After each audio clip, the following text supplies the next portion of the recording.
ঝিরঝিরে নদীর হাওয়ার ঘন পাতলা খসখসানি শব্দে চারপাশটা এক ভৌতিক নিস্তব্ধতায় ঢাকা। নিঝুম জঙ্গল, যা কোল ঘেঁষে বয়ে চলেছে এক শান্ত নদী। এই যমুনাহীন নির্জন প্রহরে জল্লাদের মতো ঘিরে দাঁড়িয়ে আছে বেশ কয়েকজন সশস্ত্র যুবক। আর তাদের বৃত্তের ঠিক মাঝখানে মাটিতে হাত পা শক্ত রাশিতে বাঁধা অবস্থায় লুটিয়ে আছে দুটি ছেলে। বাঁচার আকুতিতে তারা মাটিতে পশুর মতো গড়াগড়ি খাচ্ছে, কিন্তু তাদের কান্না শোনার মতো কেউ নেই। ঠিক তখনই জঙ্গলে বুক চিরে পায়ে হেঁটে গিয়ে এলো আরো দুটি অবয়ন। অবয়ন বলল ভুল হবে, তারা একজন পুরুষ আর একজন নারী। দুজনের পরনে কুচকুচে কালো পোশাক আর মুখে আটটা কালো মাস্ক।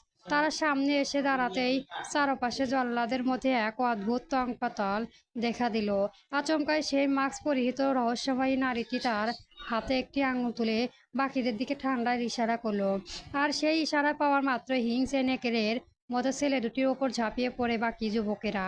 তাদের হাতে থাকা মোটা লাঠি আর রড অনবরত আস্তে আস্তে লাগলো মাটির পড়ে থাকা অর্ধনগ্ন শরীর দুটির উপর। ছেলে দুটির গায়ে কোনো সুতো নেই, তার প্রতিটি আঘাতের সাথে সাথে চামড়া ফোড়ন ফিলকি দিয়ে কাঁচলালন রক্ত ছিটে বের হতে লাগলো। তাদের আত্মনাদের জঙ্গলে বাতাসও যেন ভারী হয়ে উঠল। মধ্যরাত যখন এক পর্যায়ে থামলো, তখন সেই কালো পোশাধারী নারী ধীরে ধীরে ছেলের দুটি বক্ষপিঞ্জরের দেহের দিকে এগিয়ে গেল। তার হাতের এক অদ্ভুত নিষ্ঠুরতা, সে কোমল থেকে একটা ধাঁধারও ছোঁয়া বের করে ছেলে দুটি সারা শরীরে গভীর করে ব্লেড চালানোর মতো আশ্রে কাটতে লাগলো। সারা চামড়া আগলা হয়ে যাওয়া সে তাজাক্ষণের ওপর সে এক লাহমায় ঢেলে দিল এক বাটি শুকনো লঙ্কার গুঁড়া। আল্লাহর দোহাই লাগে সারুন, আমাদের মরে গেলেও বাঁচাও। লঙ্কায় তীব্র ঝাল পোড়াতেই ছেলে দুটি পৌষাচিত্র যন্ত্রণা চিৎকার করে ডুকরে কেঁদে উঠল। কিন্তু তাদের সেই বুক ফাটা হাহাকার দেখে মাস্কের আড়ালে থেকে এই নারী ঠোঁটের কোণে এক পেশাচিত্র ও পরম তৃপ্তির হাসি ফুটে উঠল। সেই তীব্র ঘৃণা ঝুঁকে পড়ল তীব্র জ্বলনে ছটফট করতে থাকা সে একটি ছেলের দিকে। তার মাথায় চুলের মুঠো করে ধরে এক হিংসে বাঘিনীর মতো গর্জে উঠল, কষ্ট হচ্ছে, ভীষণ কষ্ট হচ্ছে, তাই না রে জানোয়ারের দল?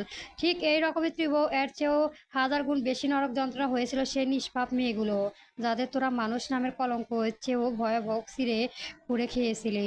চুল ধরে থাকা ছেলেটির যন্ত্রণার চোখ উঠে কাঁপাতে কাঁপাতে ভাঙা গলায় কোনো মতে বলল, ক ক কিসের কথা বলেছেন আপনারা? আমার কাউকে কষ্ট দেয়নি। দোহাই আপনাদের, আমাদের প্রতিভিক্ষা দিন, আমরা বাঁচতে চাই। ছেলেটির মুখ বাঁচার আকুতি শুনে সেই নারী এক উন্মাদ আত্মহাসিতে ফেটে পড়ল। সেই হাসি শব্দে তারা শিউরে উঠল। হাসতে হাসতে আচমকায় তার হাতে ধারালো ছুরিটা ছেলেটির হৃৎস্পন্দন বরাবর সজোরে গেঁথে দিল সে। পাশবিক শান্তিতে ছুরিটা বুকের ভেতর ঢুকে যেতে কক কক করে গরম রক্ত ছিটকে বের হয়ে মইয়ের কালো পোশাক ভিজিয়ে দিল। যন্ত্রণায় শেষ সীমানা পৌঁছে ছেলেটির এক গগন বিদায়ী চিৎকার দিল। নারীটি কি চুলেও দয়া নাই দেখিয়ে ঠিক একইভাবে পাশের ছেলেটি বুকেও ছুরি চালিয়ে তাকে ক্ষতবিক্ষত করে দিল।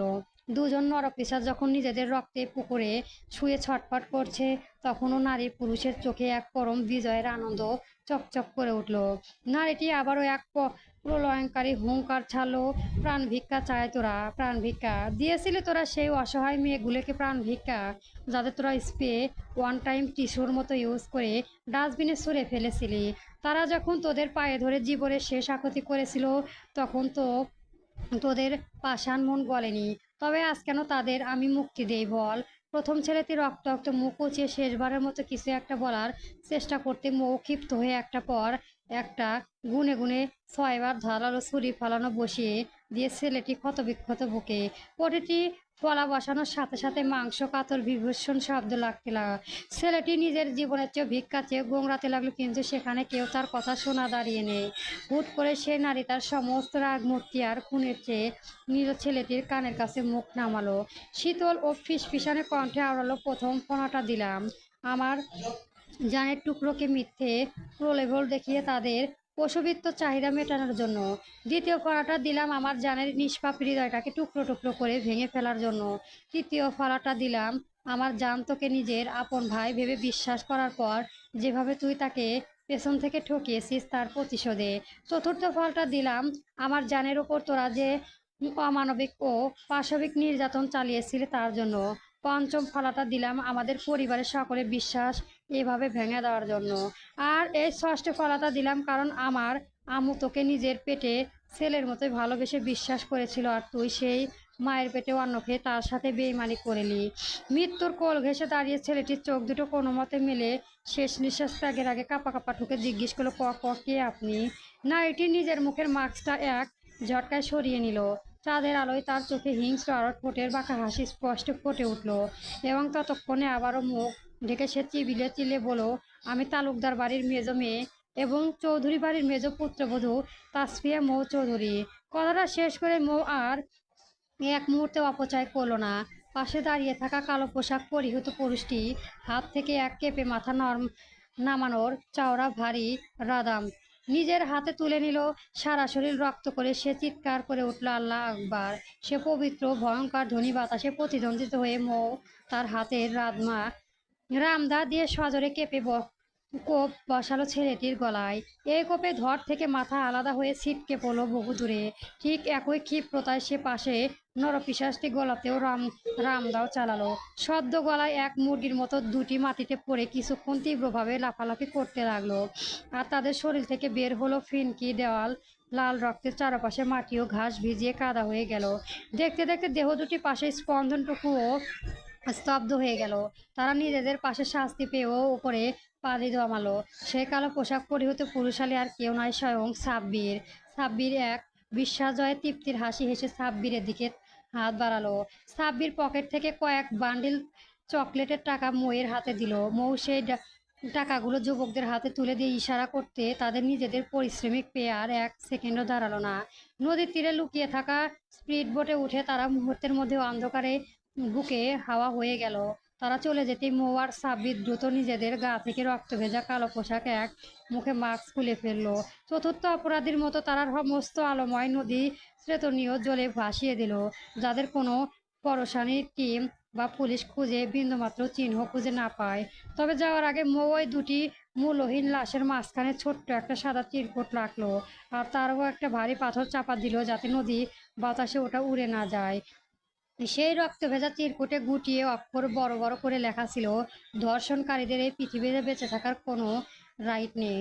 সবশেষে মৌ আর সাব্বির মূল রাস্তায় এড়িয়ে বনের ভেতরে এক বিপরীত গোপন পথ ধরে অত্যন্ত সাবধানে তালুকদার বাড়ির উদ্দেশ্যে রওনা হলো, যাতে ভুলেও কোনো তৃতীয় ব্যক্তি নজরে তারা না আসে। বেঈমান প্রতিশোধ রক্ত দিয়ে শেষ হলো। নদীর তীরে থেকে ফের পথে সাব্বির মেইন রাস্তার দিকে অত্যন্ত স্বাভাবিক ও সতর্কভাবে হেঁটে যাচ্ছিল, কিন্তু মৌ যেন একদমই অন্য গ্রহের বাসিন্দা। সে নিজের মতো নিচে কুদে লাফাতে লাফাতে এগিয়ে চলেছে। এক পর্যায়ে লাফালাফি বন্ধ করে সে হুট করে সাব্বিরের হাত জড়িয়ে ধরে বুঝতে বুঝতে ঝুলতে ঝুলতে হাঁটতে শুরু করলো। সাব্বির শতভাগ বারণ করা সত্ত্বেও মেয়েটা আজ কোনো কথা শুনছে না। ওদিকে সাব্বিরের বুকের ভেতর তখন ভয়ের চোটে রীতিমতো ঢক ঢক বাড়ছে। সেই দিন সামান্য একটু জড়িয়ে ধরার কারণে উজান তাকে যে কেলেঙ্কারি দিয়েছে তা সে কখনোই ভোলেনি। আর আজ একটানা দুপুরে রাস্তা উজান যদি মৌকে এভাবে তার গায়ের ওপর লেপ্টে থাকতে দেখে, তবে কোনো কিছু না ভেবে তাকে নির্ঘাত পরপারে পাঠিয়ে দেবে। সাব্বির নিজের নাক কুঁচকে অত্যন্ত তটস্থ হয়ে মৌয়ের ফিসফিসে বলে উঠল, লক্ষ্মী বোন আমার, দোহাই তোর একটু দূরে দূরে গিয়ে হাঁটো। এমনিতেও তোকে নিয়ে এই ভর দুপুরে বের হয়ে আমার কলিজা শুকিয়ে গেছে। তার উপর উজান ভাইয়া গতকাল স্পষ্ট বারণ করার পরেও তুই যদি এভাবে আমার গায়ের ওপর লেটকে থাকিস, আর ওটা যদি ভাইয়া কোনোভাবে দেখে ফেলে, তবে কপালে কি চরম দুর্দশা আছে তুই কি তা বুঝতে পারছিস? মৌ এক তাচ্ছিল ঝামটা দিয়ে বলল, চুপ করো তুমি ভাইয়া। তুমি আমার মতো একজন সাহসী বীর বোন পেয়ে মনে মনে গর্ববোধ না করে উল্টো পায়ের চোট কাঁপছো। ছি, তোমার তো একটা কুত্তা লেজের সাথে ফাঁসি দিয়ে মরে যাওয়া উচিত। হ্যাঁ, এখন শুধু সেটাই বাকি আছে আমার। কিন্তু বইন, একটা কথা সত্যি করে বলো তো, তুই কিভাবে ওই জানোয়ার দুটোকে অমন কইরা জবাই করলি রে? না মানে তোর হাতটা একেবারে জন্য কাঁপলো না? একটুও ভয় করেনি তোর? মৌ এবার বেশ শব্দ করেই খিলখিল করে হেসে উঠলো। ততক্ষণে হাঁটতে হাঁটতে তারা তালুকদার বাড়ির সীমানার ভেতর ঢুকে পড়েছে। তাই মৌ কণ্ঠস্বর একদম নিচু করে ফিসফিসে বলল, ওসমান তালুকদারের নাতি আমি, আর তুমি আমাকে জিজ্ঞেস করছো আমার ভয় করে কিনা? ওসমান তালুকদার নিজে এলাকায় দাঁড়িয়ে একসাথে 100 লাশ ফেলে দেওয়ার ক্ষমতা রাখতো, আর আমি তার রক্তে হয়ে এই সামান্য দুটো পশুকে মারতে ভয় পাবো? How funny!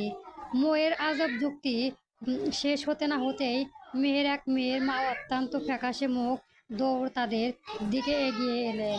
মোয়ের মায়ের চোখে মুখে তখন এক চরম আতঙ্ক উদ্গিন্নি ভাব। তিনি হাঁপাতে হাঁপাতে কোপা কোপা গলায় বলেন, জানিস মা, রহিমা কুলাঙ্গার ছেলে আর আমার এক বন্ধুকে নাতিকে মারা করা জঘন্যভাবে মারা হলো।